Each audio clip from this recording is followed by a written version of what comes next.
We are good to go.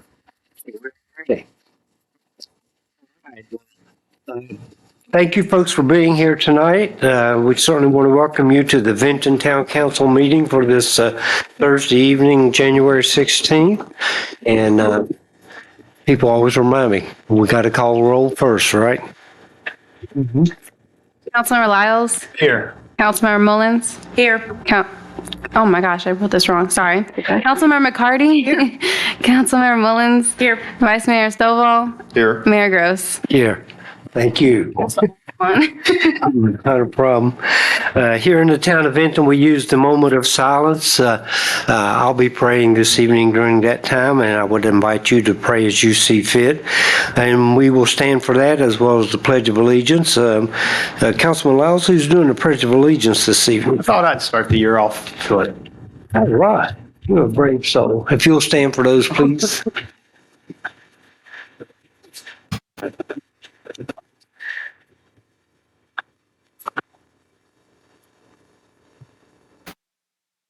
Please face the flag. I pledge allegiance to the flag of the United States of America and to the republic for which it stands, one nation, under God, indivisible, with liberty and justice.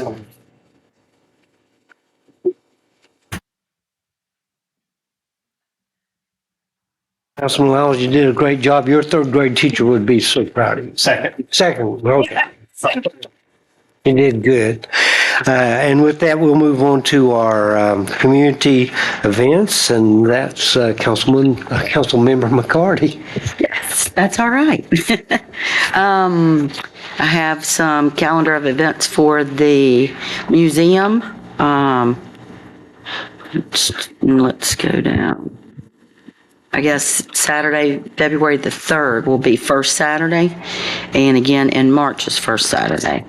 I also want to comment that they're always accepting donations, so if you're cleaning out your Christmas decorations or any items in your home, their largest fundraisers are the yard sales that they have, and they are accepting those. And I did take them some stuff for Christmas decorations the other day. They were very appreciative. So if you have any and you're going to get rid of it, they would love to have it. And just a reminder of the State of the Town on April the 4th, if you'll mark your calendars for that. And that's all, but we do encourage folks to visit one of the many restaurants and entertainment venues in our community, such as Rosie's, Lancelot, Twin Creeks, Vinton Bowling, Defy Gravity, and many more. There's a lot of information on their website or social media, and for more information on everything that's happening in Vinton, please visit the In Vinton Facebook page, and don't forget to like and share that as well. All right. Thank you, ma'am. Lots to do in Vinton. Yes, it is. All right. And with that, we'll move to council activities. Councilmember Mullins usually does that. Thank you. I apologize for not putting these in chronological order. It's making me twitch a little bit, but there's so many, we're going to just go with it. For December 11th and also January 8th, Vice Mayor Stovall and Mayor Gross attended the Finance Committee meeting. So we've had two since we've met before. It seems like it's been forever. January 10th, council members Mullins and McCarty attended the Public Works Committee meeting. December 14th, council members Lyles and McCarty attended the Community Development Committee meeting. December 14th, also Mayor Gross attended the Roanoke Valley Allegheny Regional Commission meeting. Also on that day, December 14th was a busy day. Vice Mayor Stovall and Councilmember Lyles attended the Roanoke Valley Transportation Planning Organization meeting. December 11th, Council members Lyles, Mullins, and Vice Mayor Stovall, Mayor Gross attended the Virginia Municipal League luncheon. That was at the Hotel Roanoke. December 12th, all members attended the employee luncheon at the Vinton Bowling Center. And then later that evening, we did the Santa Crawl. On December 20th, all members attended the Town Council get-together at Pollard 107 South. November 30th, Councilmember McCarty attended the Lions Club Spaghetti Dinner. And then just this beginning of this year, each council member met with the mayor and town manager separately to discuss the CIP budget. So that's a whole bunch. We haven't been here in Yes. quite a while, I feel like. We have been busy. Thank you, ma'am. We appreciate that. Okay, with that, we will move on to request to postpone or change the order of the agenda. And I understand the staff would like to make a change. Is that correct? We're going to remove the employee recognition. I threw you a curve. We're going to remove the employee recognition item, right? That's correct, sir. We, as a result of the snow removal, worked throughout the night and are on off shift currently. So we're going to delay the staff recognition to the following council meeting. So, Okay. Yes, sir. That is the case. Thank you. All right. Sorry, guys, catch it off guard there. Council, any objections to those changes? If not, we'll move. Do we need to vote on that? We don't approve the agenda. Thank you, sir. Speaking of the agenda, next item is the consent agenda, and you will see there's a couple of resolutions for some monetary appropriations, $500 donation for man vets and $610.60 for some scrap metal, and also the minutes of our December 5th meeting. Are there any changes or additions to the consent agenda? Hearing none, we'll entertain a motion. I'll make a motion to approve. I'll second. Oops. Go ahead. Second. Motion by Councilmember Mullins, second by Councilmember McCarty. All in favor signify by saying aye. Aye. Those opposed, same sign. All right, down to the fun part of the evening. That's in awards and presentations and recognitions. And we have a very special guest with us tonight, Senator John Edwards, certainly a friend of this town and someone I consider a personal friend, as a matter of fact. And we have a special proclamation. Councilman Lyles, would you like to read that, please? Sure. Normally, I would just try to read it all, but since this is Senator Edwards, I better put on some readers. Yes, sir. You want to get it right.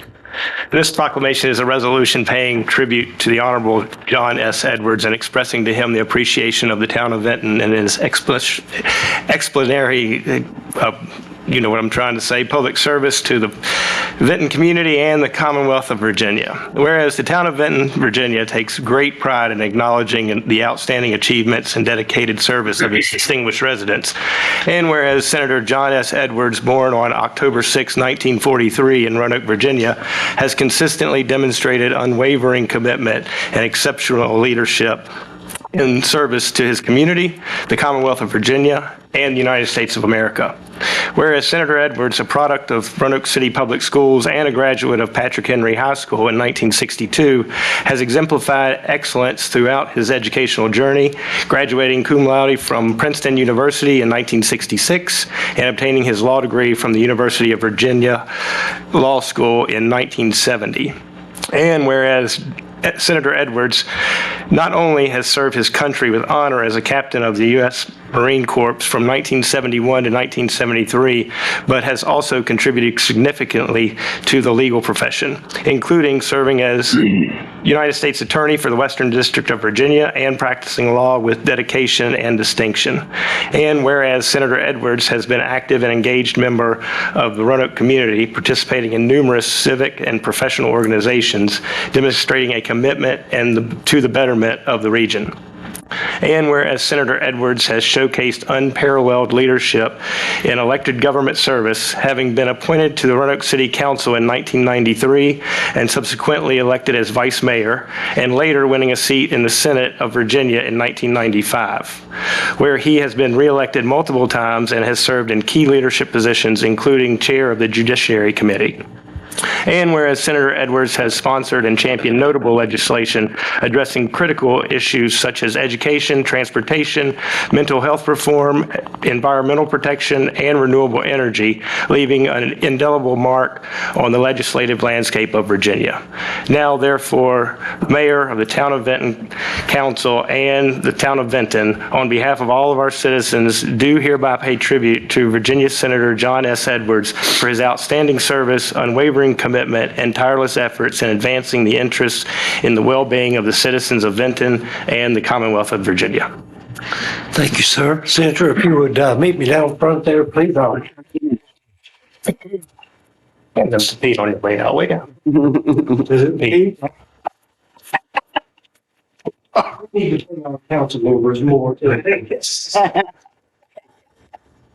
Mayor, thank you. Appreciate that. I'm going to be here tonight. I've long admired you and I've appreciated what you've done for Vinton and this entire valley, actually the entire state.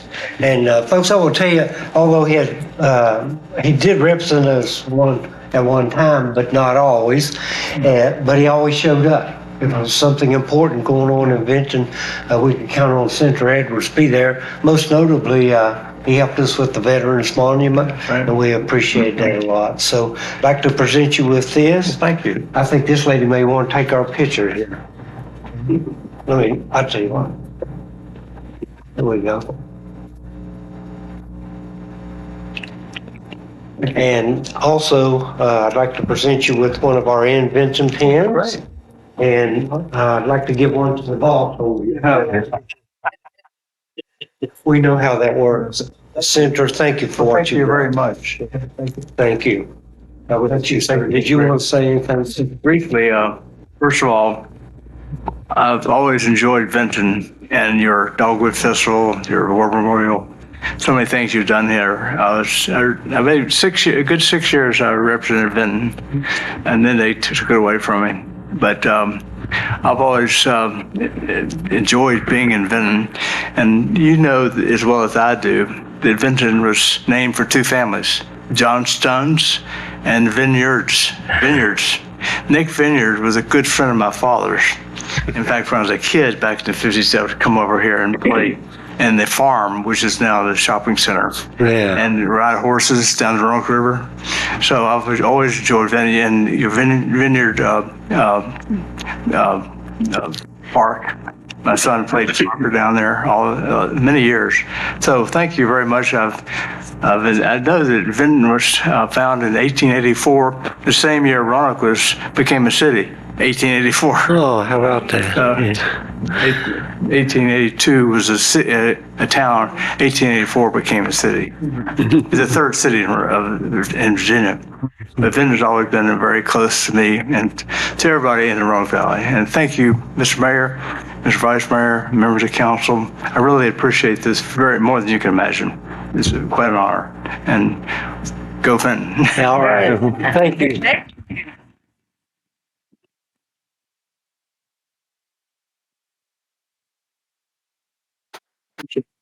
Mr. Edwards, you might find it interesting to know, I live in Nick's house. Do you? Yeah. No kidding. Yeah, him and Claiborne's old house. Yeah. I remember spending many times there playing with the kids when I was a young man. Oh, it's cool. Yeah. Yeah. Neat place. Great. Thank you, sir. Thank you very much. Good farm. Yes. Yeah. Lancelot is children swam in Lancelot. Yeah, that's right. Thank you, sir. All right, we'll move on to the next item, which is a report from the Roanoke Valley Allegheny Regional Commission, and we have with us Jeremy Holmes, the executive director. I know him well, and I know his name's not Jerry, but Jeremy Holmes. Good to see you, Jeremy. Thank you, Mr. Mayor, Town Council. I appreciate you having me out this evening to present a little bit of an update about activities at the Regional Commission, trying to get out at least every year to talk to our member localities about what the commission is doing for you and with you and on your behalf. So I'm going to talk about a couple of kind of big projects in which Vinton is involved and some things coming up over the remainder of this year. And let me see, I was told how to do this, right? Am I going to look at that? I figured it out. I always like to provide a quick background on the Regional Commission for folks who maybe need a refresher or aren't familiar with who we are. We are one of 21 planning districts in the state of Virginia that are enabled to serve as conveners for our local government members around issues of more than local significance.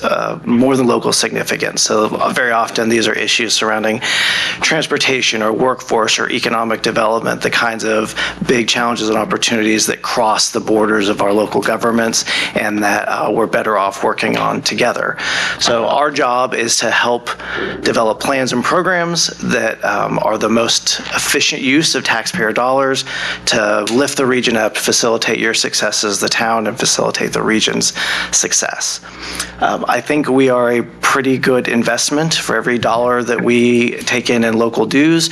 We updated this number this year. It used to be $5. Now it's $11 that we bring in state, federal, and other resources. Those are dollars that are reinvested back into our community in new plans, programs, in some cases, even housing. We got a housing grant last year, so we were able to assist in actually building some houses in the region. So that is a pretty good way to bring dollars back into the valley and into the town. I always note that I keep saying we, and I really do mean that. We don't do this just as a staff. We do this through the engaged participation of our commissioners. We could not do the work that we do if they didn't get around the table every month and talk about these challenges and opportunities to work together. So I did want to take a moment. We pulled these numbers this morning. Mayor Gross was appointed, if our records are correct, to the commission in 2004. So this is about to mark 20 years of his service in the town of Benton's service on the regional commission. So I want to thank you for being part of the conversations that have helped lift the region up. I also would like to recognize Mr. Stovall and Mr. Lyles, who sit on the TPO, and I'm going to talk a little bit about some of that work. So that'll be a rehash for you from the December meeting. But I want to thank you for the time that you all spend working on behalf of the region. It's a pleasure. I could talk about three projects at a pretty high level that are kind of impacting or available to the town. The first is the Roanoke Valley Collective Response. This is a program that started in 2018 as an all-volunteer group of local government folks, healthcare officials, doctors, nurses, nonprofit leaders, in some cases just dedicated citizens who are all working on the issues of opioid addiction and recovery. And this program became formalized under the commission in 2021 for those reasons I mentioned earlier. This is not an issue that stops at jurisdictional boundaries. That group is now formalized and staffed under the commission. One of the major activities of that group is engaging with the Virginia Opioid Abatement Authority. That is the mechanism by which the state programs the settlement money it receives from pharmaceutical companies and distributors to try to do something about the crisis of addiction. So one of the things that we do is provide technical assistance to our local governments who want to develop programs and go after some of that funding to build everything from housing to workforce programs to health services. There's a wide variety of stuff that happens under that program. It made its first year of grant making last year, the OAA, and working with the city of Roanoke as sort of beta testing or stress testing its granting program. We were able to bring $700,000 into the valley. $200,000 that went to some programs in the city, and the rest actually came to the commission and to the collective response to fund that program for the next several years to continue providing technical support and convening. The VOAA is one of the areas that this group does a lot of work, but I want to emphasize that this is like any other commission program, a bunch of experts who are here to help. So if there are other issues, opportunities that the town is seeing, you can tap into this resource and we can help ramp up programs, get you connected with experts to address whatever those things happen to be. I was in, for example, Covington last week doing this same presentation, and they are involved in trying to expand a men's home for men going through recovery and going back into the workforce. And that is something that we can help the town kind of flesh out that program. So there's all kinds of things that can happen under there, and we're excited to be able to bring this and bring these resources to the region. We are already talking with Roanoke County. Under the VOAA, funds can either go to cities or counties, so as the town, money would be programmed through the county. And we are in discussion with Roanoke County about some grant opportunities or some project developments for the April 1st deadline for this year's grant cycle. I mentioned Mr. Lyles, Mr. Stovall, the TPO. I want to talk a little bit about one of the big areas that we work on in transportation. And we spent, myself, our transportation director, a lot of quality time with the Commonwealth Transportation Board, mainly on YouTube. We watch these meetings and go to these meetings so you don't have to. But we worked a lot this past year with changes that were identified in October, the potential rules changes of the Commonwealth Transportation Board for the Smart Scale project, which basically funds transportation across the Commonwealth. This is everything from I-81 expansions to greenways and bike lanes and safety improvements, congestion improvements. All of this comes through Smart Scale. And what we identified in roughly October was that there were rules coming down which really ran the risk of disinvesting from this part of the state and moving money into congestion management programs in Northern Virginia. And God knows they need them, but we wanted to make sure that the money that comes through the VDOT program was invested equitably and met everyone's needs across the state. So we began working with our Commonwealth Transportation Board member, Ray Smoot, with VDOT, spending a lot of time analyzing what the rules impacts would be. If you had the pleasure of sitting through some of those long TPO meetings, you'll know kind of how into the weeds we got of trying to understand what the implications were for our region and be able to provide feedback to Secretary Miller and the CTB. Like this is potentially the danger to not just our region, but a lot of rural and Southwest Virginia. We're sort of happy in that in December they made several decisions. They didn't make some of the worst ones that we had feared, but they did make some bad ones in our opinion. So as a matter of fact, the CTB is meeting today to continue that discussion. So we hope that some of the feedback we provided ameliorated the worst of the damage, but the thing we're focused on now is if these changes are coming, how can we help our localities and the region stay competitive under these new rules, make sure we understand what they are, provide the appropriate levels of service and partnership with VDOT so that we continue to get these investments. We've been very successful as a region under the old rules for getting a lot of really important transportation projects done to improve mobility, access to work, recreation, et cetera. We don't want to lose that. So we're kind of on the next phase of what we can do to help the region continue to make those investments. The last thing I want to talk about, this is new work for the Regional Commission, and this is our first foray into doing building a regional legislative agenda on the behalf of all of our member governments. The Commission, as a rule, tends to be the group that follows the rules. We help our localities kind of work within that, but we were directed by our board this year to say, well, what can we do to make sure that the rules that are made are favorable and do support our region?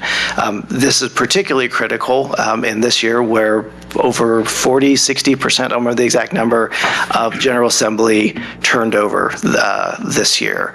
And we all know some of the district changes and so forth. There's a lot of new faces and a lot of Northern Virginia leadership. So we worked with a legislative committee at the commission to identify a small list of what we think are the critical things that we need help with, or we want to make sure that damage is not done in those areas. And that's focused on school funding, I-81 expansion, workforce investments, or economic development investments, particularly for housing and making sure people that come here to work have affordable places to live, Catawba Hospital, and the airport. And I think you should have a copy of our main document for the legislative priorities with you. I wanted to highlight this in part because this year at our legislative luncheon, when we unveiled this, Vinton was our host for our legislative luncheon this year. So this is our first time we got to engage with our delegates, share this information with them along with the whole region's legislative needs for the year. And we were very lucky to get that afternoon at Pollard 107 South to ourselves to host everyone. And you can see some of the photos there from we held our delegates hostage for an hour and a half and made them listen to everything that we needed in the region. So we appreciate Vinton's help with making that happen. I could talk all night. I'm not going to do that about everything that happens. I wanted to highlight some of those things that you may not have known as much about. The commission is constantly working on identifying new opportunities to assist, and particularly to our role as that convener and connector to your neighbors, to state and federal resources. So a couple other things to highlight real quick. We are assisting the town on the next phase of the Clay Creek Greenway expansion. Peter Cody could probably provide way more details about that, but we are working with the town of VDOT, and something is in VDOT's hands right now. They're waiting on getting back from them to assist in that project. One of the things we're paying particular attention to is there has never been more money in federal programs right now through the Infrastructure Investment and Jobs Act and Inflation Reduction Act. These are often programmed as gigantic federal competitive programs, and so we are watching to see what is coming down the pike that is the best fit with our region's needs and capacities. As an example, when we saw some information about the RAISE grant, formerly the Tiger grants, we identified the 2 census blocks in our whole region. There are the best candidates that had no match, and we went after them, and we helped. In this case, it was Rocky Mount was one of them, write a RAISE grant. They didn't get it, but it's a lot of work to write these things. But we try to help to make sure that we know what's coming down, and we only go after the things that we have the best chance of succeeding, and that the commission provides the technical assistance to go after that. We're constantly looking at what we can do for technical assistance, economic development, data analysis, and a big area that I'm looking at this year is the other federal agencies that we don't have as a strong a relationship with in this area. We have good relationships with folks like the EDA and the Appalachian Regional Commission and DOT, but there are programs and opportunities through the EPA, through Department of Energy, that we just don't necessarily have that strong relationship to take advantage of. So that's a way to try to bring more assistance, technical assistance and resources to the region. So that's all I wanted to leave you with today. I've distributed a copy of our annual report so you can get a kind of a broad view of other things that we do, and as I mentioned, the legislative priorities. But I appreciate your time tonight. I appreciate all of you who serve on our various boards for your time in making that work, and I'm happy to answer any questions that you may have while I'm here. Jeremy, thank you very much. Certainly appreciate you being here and appreciate the report. Council, you have any questions or comments? No. Well, I appreciate the job you're doing, Jeremy. I don't know why I keep saying Jerry. I'm sorry. No, it's fine. We're all exhausted. I get into a big rush, but seriously, you've done a great job, and we certainly appreciate that. I think the original commission is vitally important to this area. It gives us a great opportunity to work together as governments and have a single voice, and that's often needed. And you guys, you and your staff just do a great job. I appreciate you folks so much.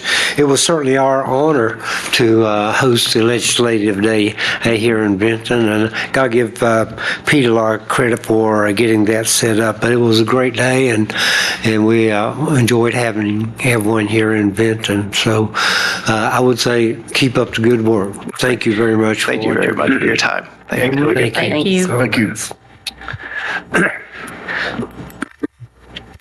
All right, we'll move on to the Benton First Aid Crew update. We have with us Chief Chris Sayre.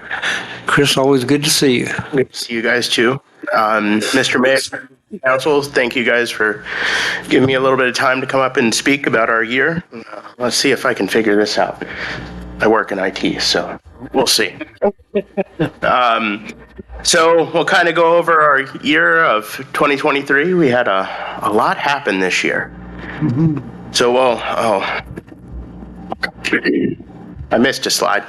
Or did I hit it twice? Oh, that was me. Oh, There you go. oh, sorry. Sorry, the text is a bit small. Hopefully everyone can read it. It's a lot bigger on my screen. So since September, we've brought on 25 new crew members. That's probably the biggest. I started in 2011. That's probably the biggest number in such a short amount of time that I can remember. Most of this is because Roanoke County has offered a free EMT class.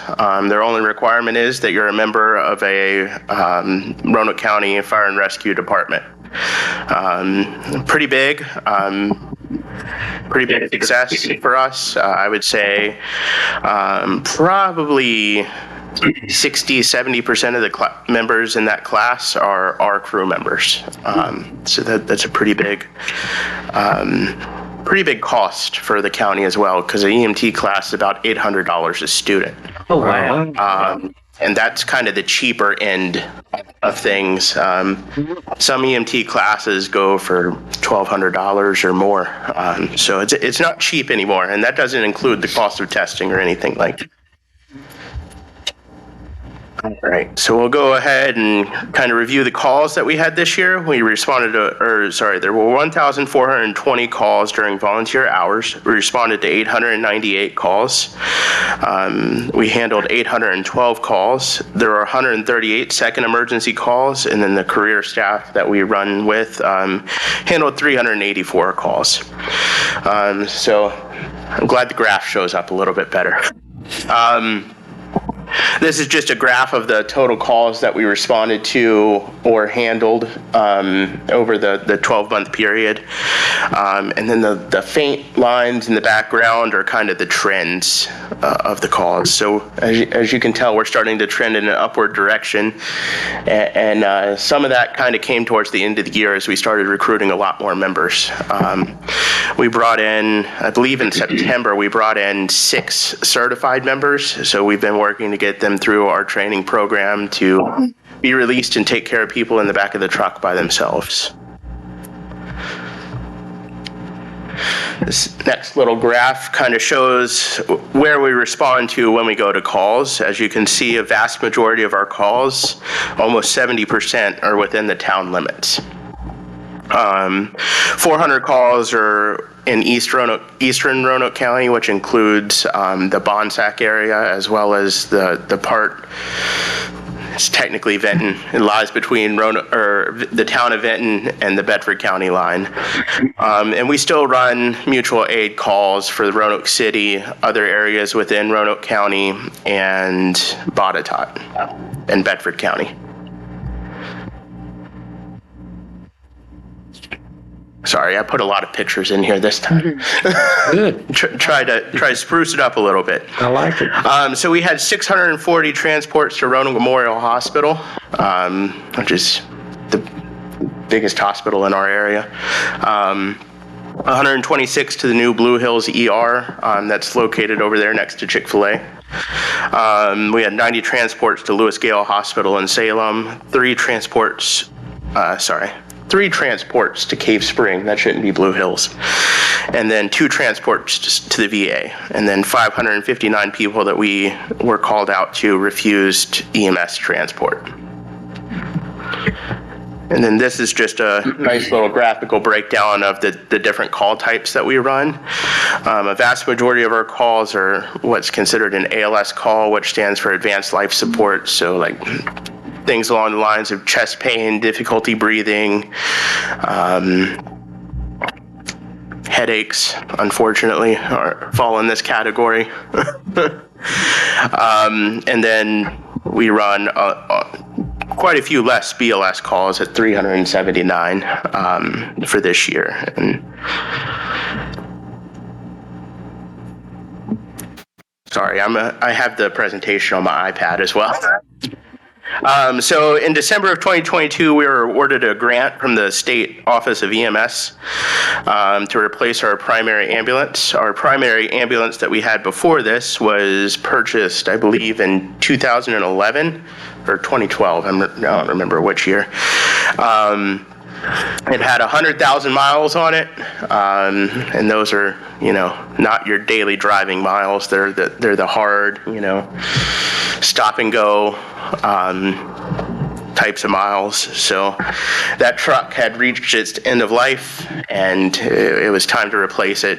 I can't tell you how many people I had in the back of the truck complain about the ride to the hospital, because it's always bumpy. But I've heard a lot less complaints in the new truck, so. We have 2 new officers this year.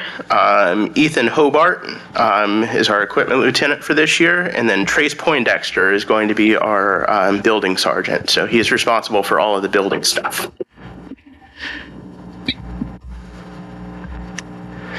Our member of the year this year was Trace Poindexter.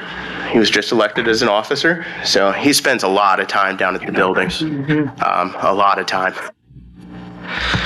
Our rookie of the year is actually Trace's brother, Brady Poindexter, and he spends quite a bit of time down in the crew hall as well. Our officer of the year this year was Aaron Albertson. He's our assistant chief. He does a lot of the reporting that I displayed actually was all done by him. So he handles the day-to-day operations of our crew as well. So he has a pretty busy job. Just want to take some time and thank the Vinton Police Department for everything that you guys do for us. You guys respond to a lot of calls that we do, and you keep us safe. And then I'd like to thank the Public Works Department. They're too big. The snow clearing. I can't. That they did a really good job. They were out there like pretty much right as the snow started falling. In fact, they even got our neighborhood before I went to sleep. So. And then the Opticoms that were installed on a lot of the lights in the town of Vinton, that really helps us get to and from calls safely. And that's a really big help for us. I hate to end on a sad note, but it's been a hard year this year. We lost several of our life members this year. Some were expected, some were very unexpected.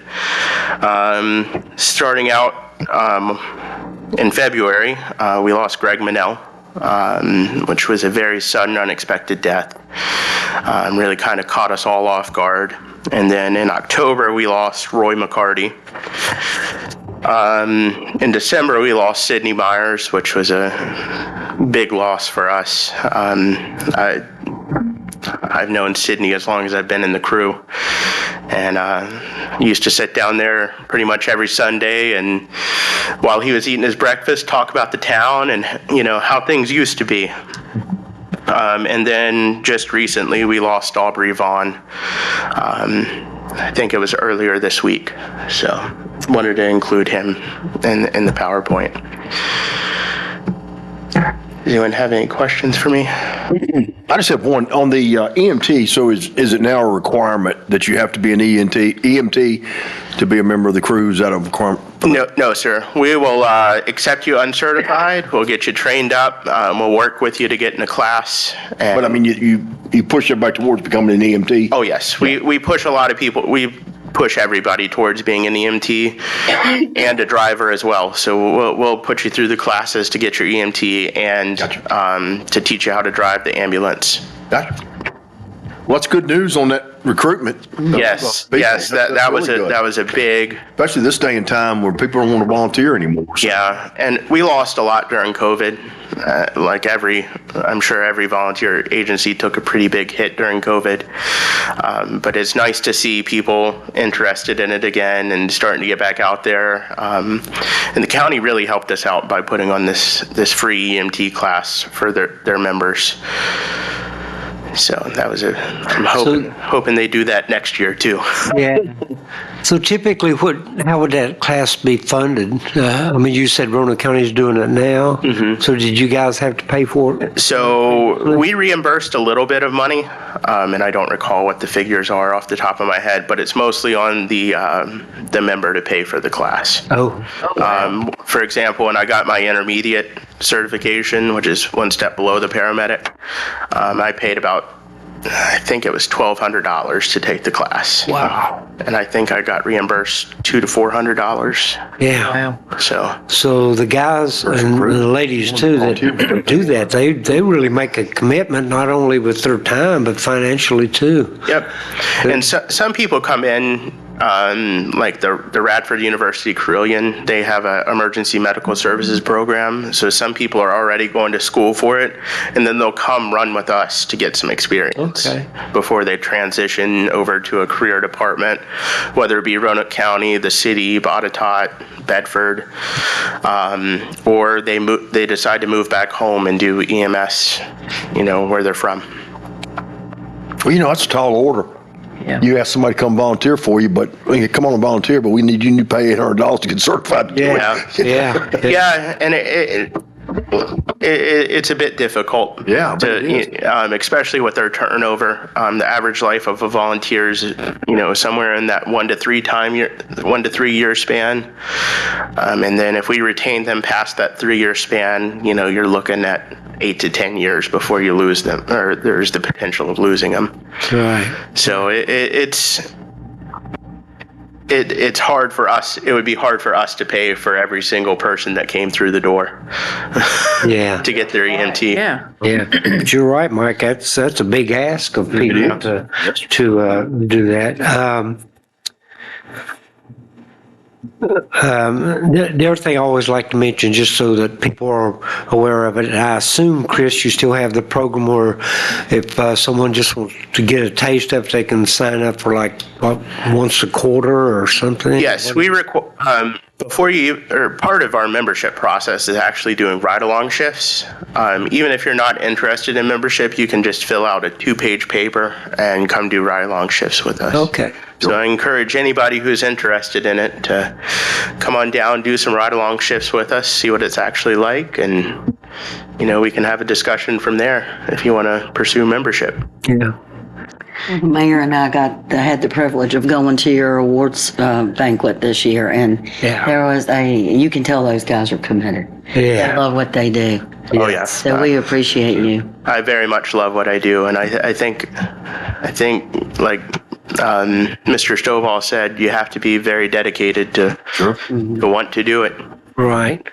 Yeah, you're exactly right. And you mentioned the awards banquet. You could tell there was a lot of family connections there. And as you pointed out tonight, 2 of the Poindexter family received honors at that banquet and everything.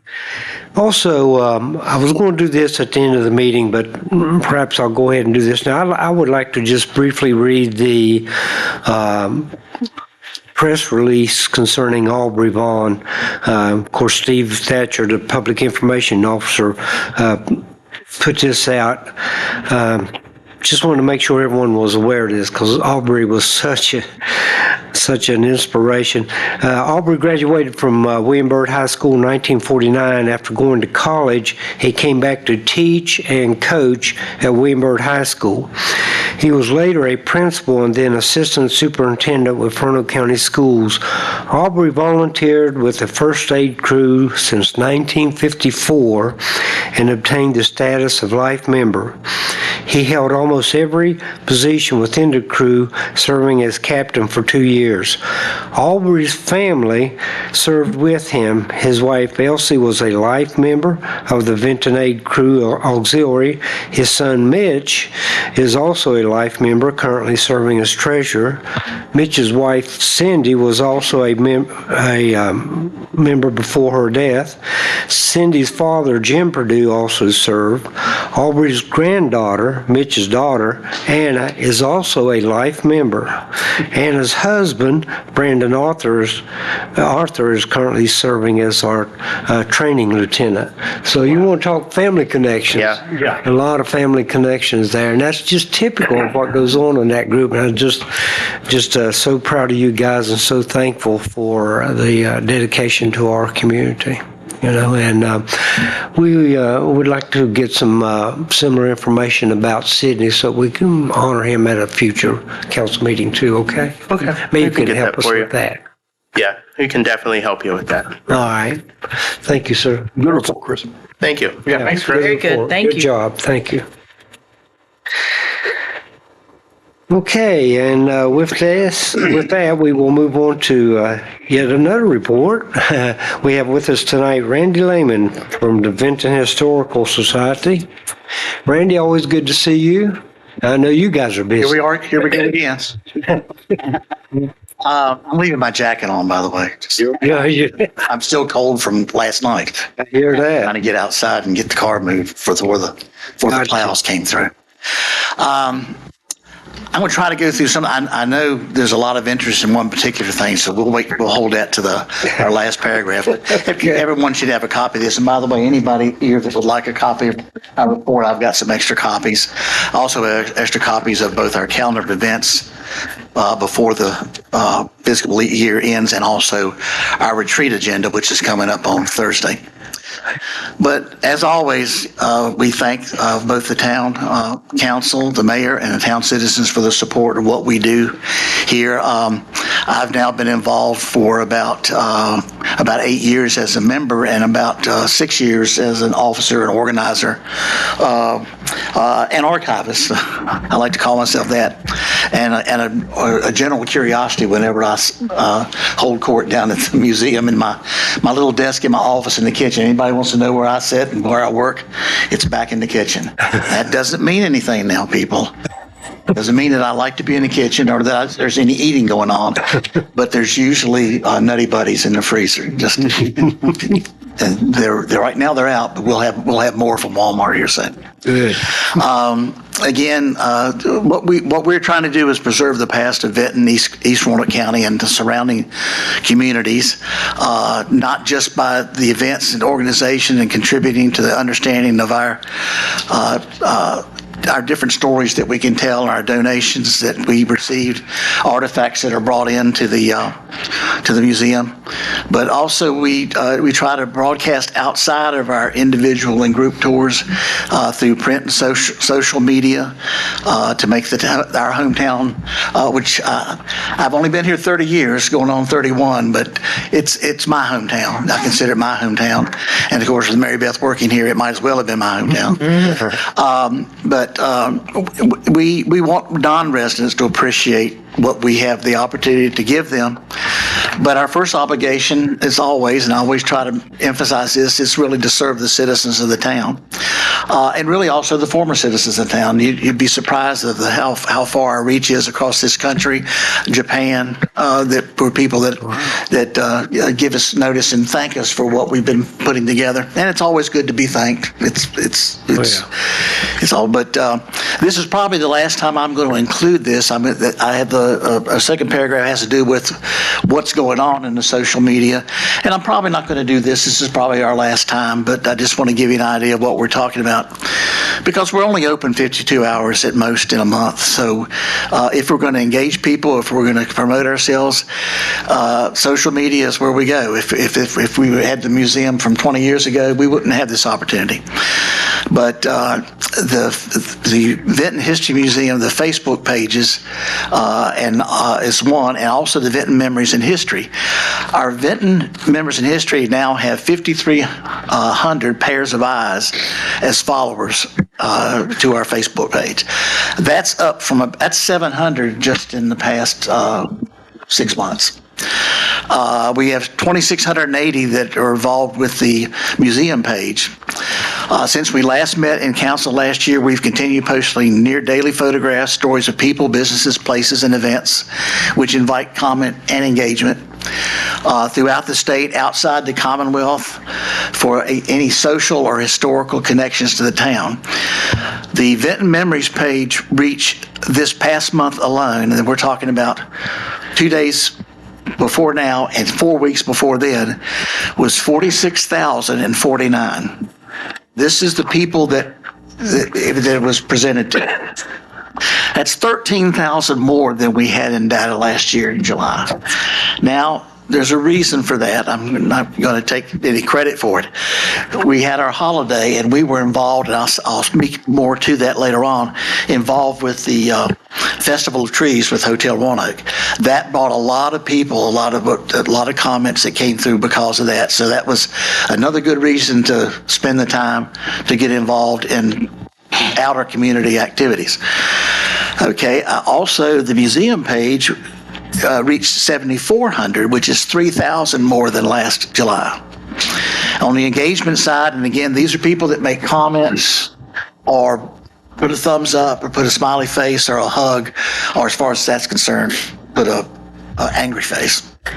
But we had 1,200 of those in the past month, 350 more than the 855 in the last review. The memories page seems to draw less. The memories page seems to be, I think, with the museum, that people are sometimes asking specific questions or don't have quite enough information. The memories page doesn't seem to quite have as much direct engagement or comments. I think people are just trying to go into there, looking at the pictures and enjoying what they're seeing. Okay, and we continue planning and conducting our traditional activities and events. There's a few things we've added, and I'll speak to that at the end of this paragraph.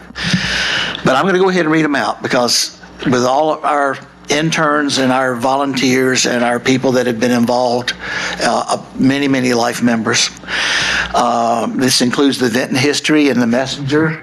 Thanks to Debbie back there. She takes good care of us. And between her and Judy and some of the interns, we try to have a weekly article there.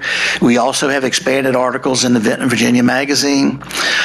We have the Little Free Library out front, surplus book collection and donation to charity, the annual museum yard sale, Vinton Fall Festival, downtown Vinton Halloween, museum holiday open house, National Unplugged Day, the Vinton Dogwood Festival, old-fashioned ice cream social, and online collectibles auction, the Roanoke Valley Dulcimers, which meets regularly during the year, and Hotel Roanoke's Fashions for Evergreens, which is the last event that we were involved with. And regarding this event, our tree placed 4th out of 30 trees with our Tree Dazzled homemade ornament tree made with doilies and jewelry, just random jewelry pieces.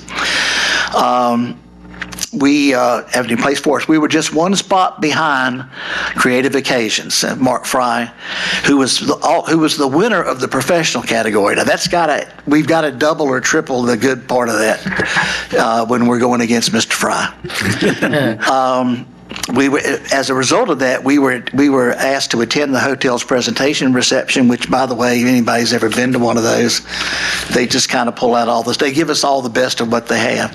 I've given up my spot this last year because we need to spread the wealth. But Mary Beth did go, and she has never gone before. She was able to go this year.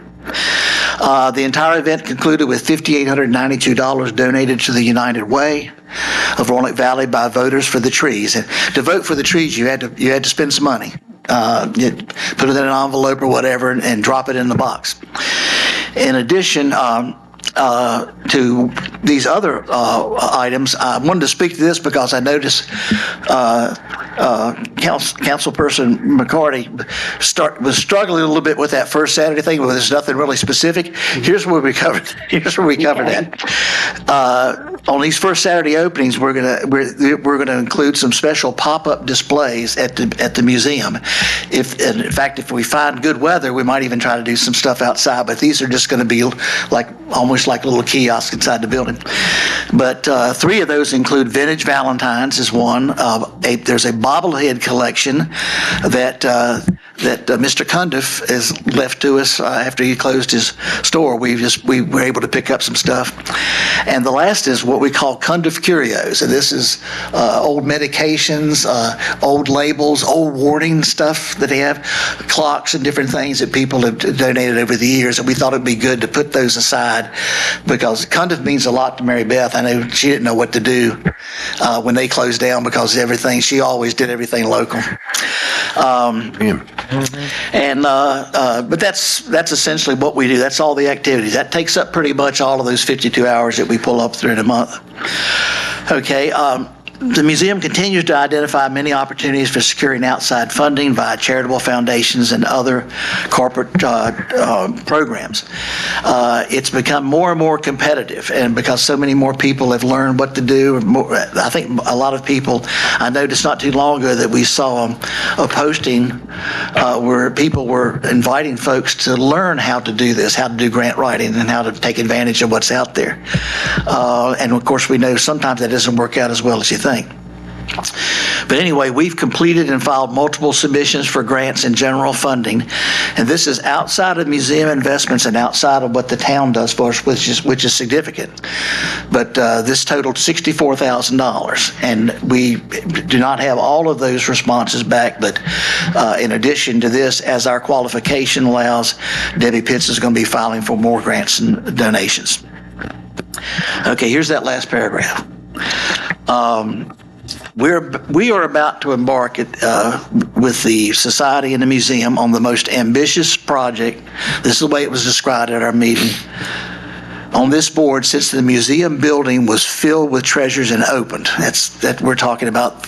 Soon we will celebrate 35 years. We are naming this Rising to New Heights. Is the name. Okay, this is certainly not a new topic to this council, but it's now within our reach to fulfill the pressing need to open additional access to the museum's second floor through the addition of a cargo personnel lift and enclosure. Okay, we now have the architect's drawings. And I'd like to mention, I've mentioned in here that this is funded by Doug and Batty Forbes memorial donations, solely on donations people had made for them. And we intend to dedicate the lift to both of those. They were unbelievable people, and we miss them all the time. And we're going to prepare for the purpose of seeking up-to-date construction quotes. We've chosen the lift model. We've completed zoning review, I believe. Following receipt of the final quotes and clearance of county coding, we expect to have a final vote 2 days from now at our retreat over at the War Memorial. Okay, this is going to be followed with teams soliciting private, corporate, and institutional donations within and without the town. This has already included the museum committing $60,000 of retained investment funds that we have been collecting for almost 25 years. And like I said, we believe that it's spent well. Much of the prior paragraph's detail or grant submission activity is dedicated to this project as well. And our anticipated timeline for this project is as follows. Completion of fundraising and closing of bids for construction by the end of our fiscal year, which of course is June the 30th to match with the town. Construction beginning between August the 1st and December the 15th. And inspection, completion, and grand opening ceremony prior to December the 31st of 2024. And our total budget with ancillary expenses, we have set as $170,000, which is a lot of money. And you could buy a lot of artifacts for $60,000. You can make people let go of a lot of stuff with $60,000. But this was always a dream of Doug and Maddie. And towards the end of her time here before they moved to the beach, Maddie just wasn't able to go to the upper floor. My wife's having surgery on the 31st of January to her knee. She has problems. I have problems. And so it doesn't just affect our visitors, but our volunteers. And we do have some older folks and volunteers make it a difficult time getting up and down that narrow staircase. And it's not anything I haven't told you folks before, but this is really getting down to it. We're really getting excited. Yeah.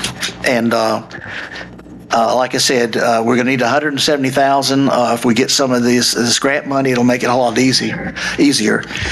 But we have identified the corporate and general funding possibilities, and we're set teams, and each team literally has a list of people and a list of organizations and a list of funding sources.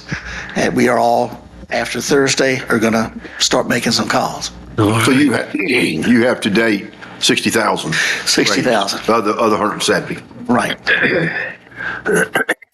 That's what we have that could be spent. That's currently parked in Edward Jones right now. Any other questions? Randy, thank you very much for the report. Council, any questions, comments? We just want to, again, thank you and appreciate what you guys do, you and the ladies. I doubt very seriously there's many towns this size has a museum like that. You know, we're very fortunate to have you folks operate that for us, and it's just a real blessing for this town, and certainly want to congratulate you for placing fourth out of the 30 trees. It was beautiful. I did get a chance to see that. You folks did. It was really nice. Well, my only problem with the museum is I don't know why it took me so long to get involved, because it's a lot of fun, a lot of good people. And of course, I missed a lot of people, ones that people tell me stories about, ones that are plaqued up on the wall. So some great residents and great leaders. Fortunately, Doug and Maddie were still around, and I kind of learned as much as I could from them. Yeah, they were Definitely great. glad you're involved. Yes. You did a great job. Yes, you did. Well, thank you so much. Thank you. Thank you. All right. Moving right along, citizens' comments and petitions. I don't see anyone else. Senator. Thank you. Thank you, sir. Yes. Thank you, sir. God bless. TJ. Thank you, Jeremy. We'll move to item number 8, which is a resolution which would authorize the purchase of 2 parcels of property located on Glade Road and Cedar Avenue. I think most of you folks are familiar with this. Any comments, sir?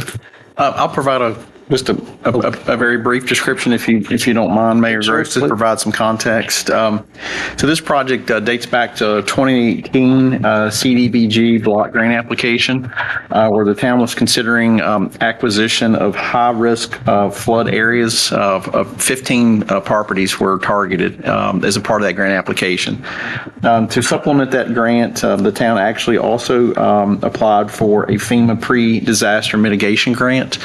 The town was awarded the FEMA funds, but we were not awarded the CDBG block grant, and therefore the funding mechanisms for that larger project kind of were paused. About a year ago, one of the property owners of 9 of those 15 structures approached the town about our interest of moving forward with that acquisition, as he was going to potentially dissolve ownership of those properties. The owner recently successfully relocated the few remaining residents of those properties.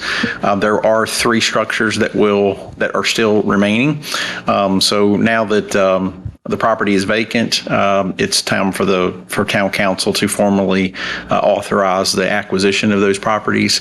And upon us closing and acquiring the property, we will remove the remaining 3 structures just due to their condition. They're not inhabitable. And our intentions are to restore that property to green space. It is, again, in the floodway, so very high risk of flood potential there, so no new buildings can be constructed, and we'll just consider it as green space and adjacent to the Tinker Creek and the Glade Creek Greenway. Otherwise, I'd be happy to answer any questions that you have, and this is again just the formally authorize the town manager and or the mayor to execute the purchase agreement. Yes, thank you, sir. Appreciate that. Council, any questions or comments? No? Hearing no questions in, we'll entertain a motion to authorize purchase of the 2 parcels that has been described here this evening. I'll make a motion. I'll second. All right, we have a motion by Councilmember Lyle, second by Councilmember Mullins. Please call the roll, Lee. Councilmember Lyles? Yes. Councilmember McCarty? Yes. Councilmember Mullins? Yes. Vice Mayor Stovall? Yes. Mayor Gross? Yes, thank you. Obviously, the resolution passes. All right, so we need to move on to the appointments to boards and commissions. Town clerk, you have a report for that? Yes, so we have actually 3 people, but 2 boards and commissions.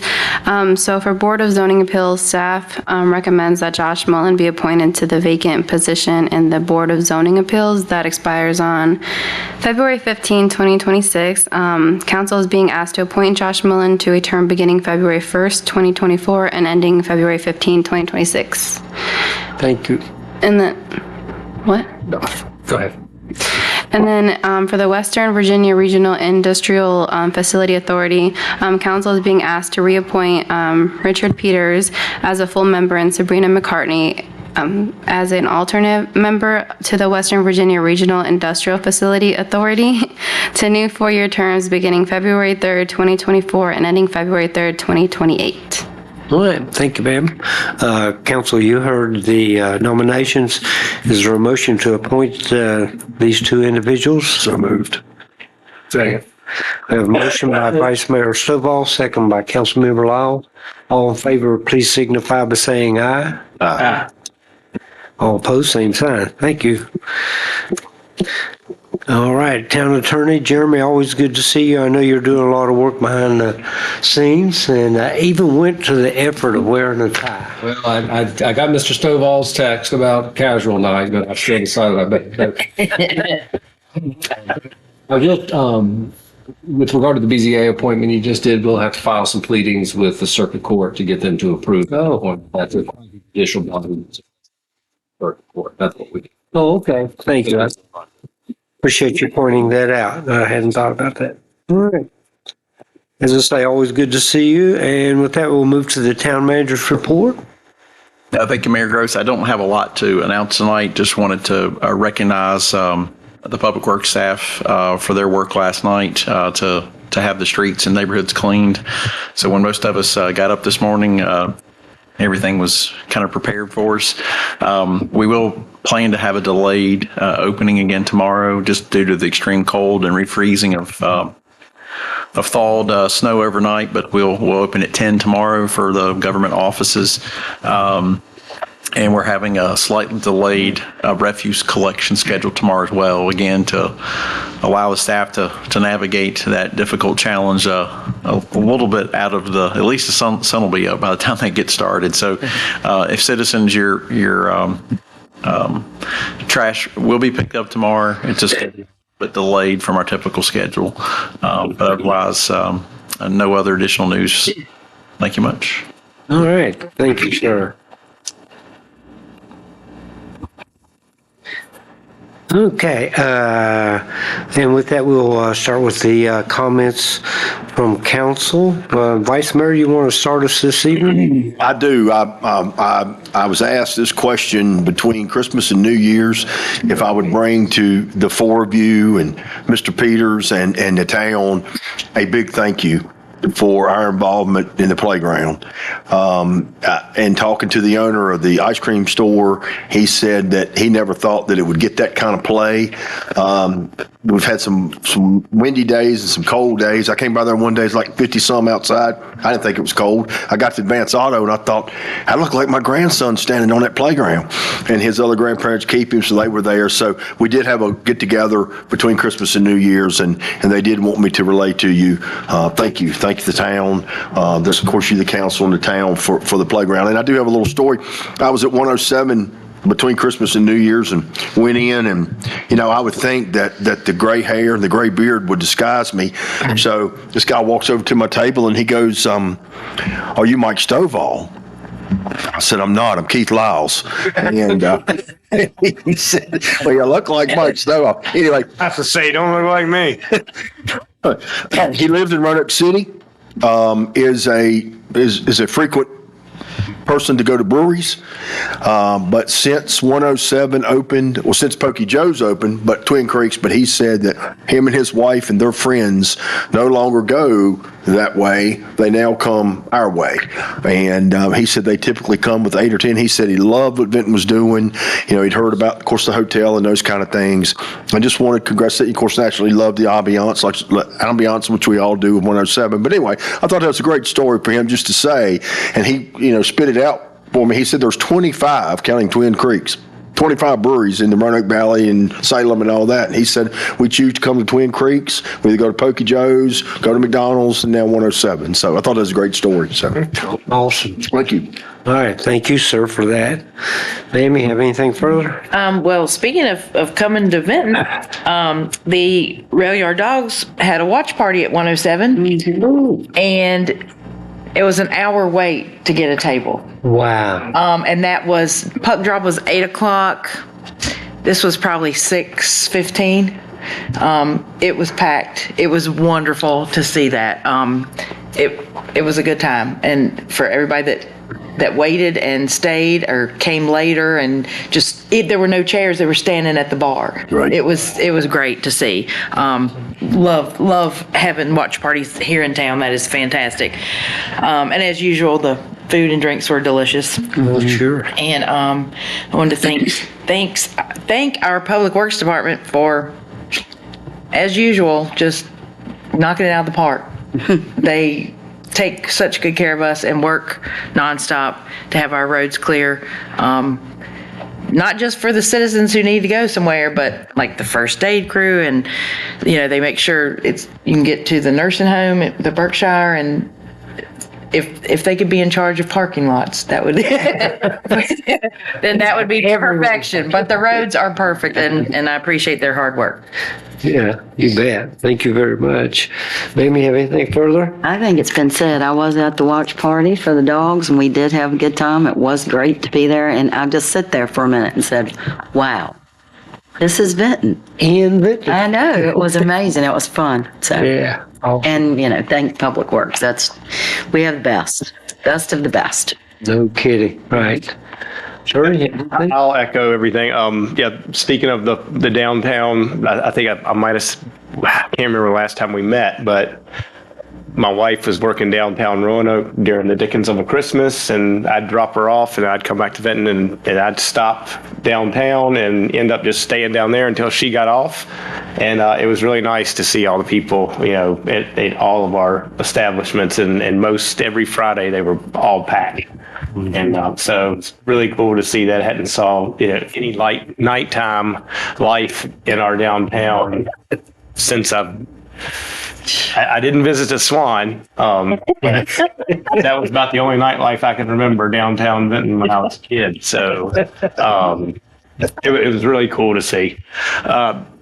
Everybody's mentioned park, playground, everything. I just want to thank Debbie Adams for her second article on the pool demonstration. You would have thought that we closed the pool yesterday and it was 97 degrees outside. Right. And took everybody right out of the water. Yeah.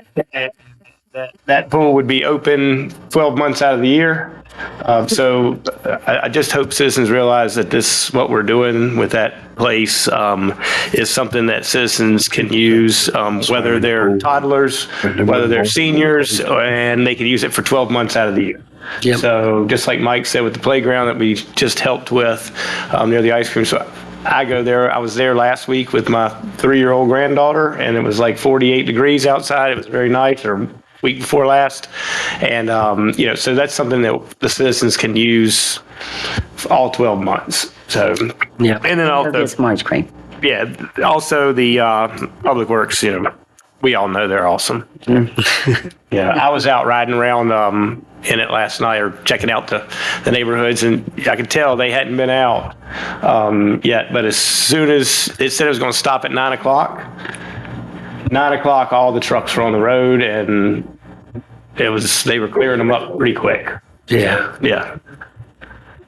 All right, thank you, sir. Just briefly, because you guys have all touched on it, I too want to thank Public Works. They always do a great job. It's just really come a great tradition in town here. And it's been a while since we had a meeting. I just wanted to pass along. I've received a lot of great comments about how the town looked for Christmas with all the lights and the collaborative effort made by the town and the merchants. It really came off well. I also want to just personally thank all of the council members and staff, Pete, for the one-on-one meetings we had. It was a good time. It was a good meeting, very productive. So I appreciate you taking time for that. I had an opportunity with the staff's help to talk with one of our newer citizens, Mr. Lawrence. He was interested in some information concerning green waste and walkability. It was a pleasure to meet him. One of the things that really jumped out is he moved here from Minnesota, Wisconsin. Wisconsin. Somewhere, yeah. And they checked out places online, and one of the reasons they liked Vinton was the walkability factor. So that's, I think, says a lot about our plans for making this a walkable community. I'm sorry, what was his last name again? Lawrence, I think. Alan Lawrence. Yeah, really nice guy, and he was well informed. You know, he came with a lot of information, a lot of good questions. We certainly want to congratulate Tammy Shepard. You know, she's been appointed to Roanoke County Board of Supervisors, and she'll be Vinton's representative. So we look forward to working with Tammy. On a couple of sad notes, unfortunately, I suppose most of you know that Penny Bauer passed away, and she was a long-time staff member in the town of Vinton, and she was certainly loved by our senior system. Just really a great lady. And one of the things that I didn't mention earlier, and I'd like to close with, is the press release for Aubrey Vaughn ended by saying, "Aubrey, you will be missed. Well done, Aubrey. We will take it from here." I tell you, folks, I hope we can take it from here as well as Aubrey did. He was a great contributor to this community, and he certainly will be missed. Okay, anything further to come before council this evening? If not, we will entertain a motion to adjourn. I'll make a motion to adjourn. Second. We have a motion and a second to adjourn. All in favor signify by leaving. God bless you, folks. Yes.